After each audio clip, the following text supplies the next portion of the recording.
হঠাৎ শিক্ষা দপ্তর থেকে সার্কুলার চলে গেল, ফরমান চলে গেল সারা পশ্চিমবঙ্গের সমস্ত জেলার ডিস্ট্রিক্ট ইন্সপেক্টর অফ স্কুলদের অর্থাৎ ডিআই অফিসে যে কোনোভাবেই যেন কোনো স্কুল, কোনো বিদ্যালয়,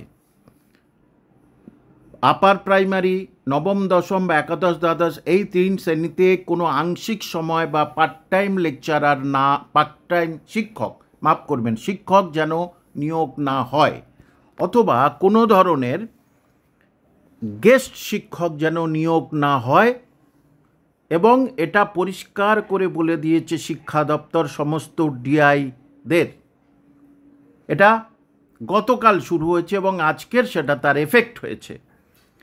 এইবারে চারিদিকে সেটা শুরু হয়েছে যে তাহলে বিদ্যালয়টা চলবে কি করে। অনেক তো বিদ্যালয় শিক্ষক নেই এবং 16 জুলাইয়ের পরে তো বিদ্যালয়ে শিক্ষকের হাহাকার হবেই, সেটা আমরা সবাই জানি। 10 থেকে 12,000 শিক্ষকের চাকরি চলে যাচ্ছে, সেটা আমি বারবার বলেছি। তাহলে কেন এই ফরমান? বিশ্বস্ত সূত্রে খবর যে শিক্ষা দপ্তরের কাছে এই ফরমান গেছে রাজ্য সরকারের তরফ থেকে যে একটা বড় ধরনের নিয়োগ করতে হবে। কারণ যেটা গতকাল ভিডিওতে বলেছি, এই জন্যেই যে 16 জুলাই যখন একটা মারাত্মক বাজে একটি অর্ডার দেবে প্রধান বিচারপতি, সেটা রাজ্য সরকারের কাছে খুব কলঙ্কিত মনে হবে। আর সেই জন্যেই আংশিক সময়ের শিক্ষক দিয়ে সেগুলো আর পূরণ করতে চাচ্ছেন না। এখন চাচ্ছে পুরো ফুল টাইমার, যেটা এসএলএসটির মাধ্যমে নিয়োগ প্রক্রিয়া শুরু হবে।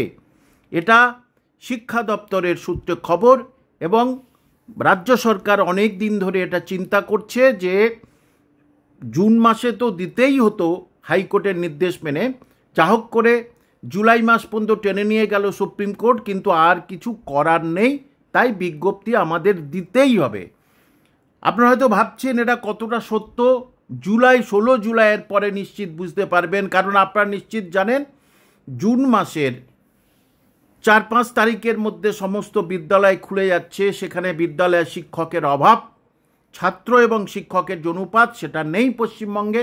আর তার উপরে 16 জুলাই যা অবস্থা হবে, তাতে শিক্ষকের অবস্থা, তাতে ছাত্রছাত্রীর অবস্থা কি হবে, এবং অনেক স্কুল তালা মারতে বাধ্য হবে স্কুল কর্তৃপক্ষ বা অভিভাবক কর্তৃপক্ষ। সেই জন্যেই সবারই মন ঘোরানোর জন্যে এবং এই যে বাজে একটা অবস্থা তৈরি হবে সুপ্রিম কোর্টের রায়ের পরে, সেখান থেকে রাজ্য সরকার মুক্তি পেতে এবং 2026-এর ইলেকশনে যাতে কোনো রকম এফেক্ট না হয়, তাই শিক্ষক নিয়োগ করতে বাধ্য হচ্ছে।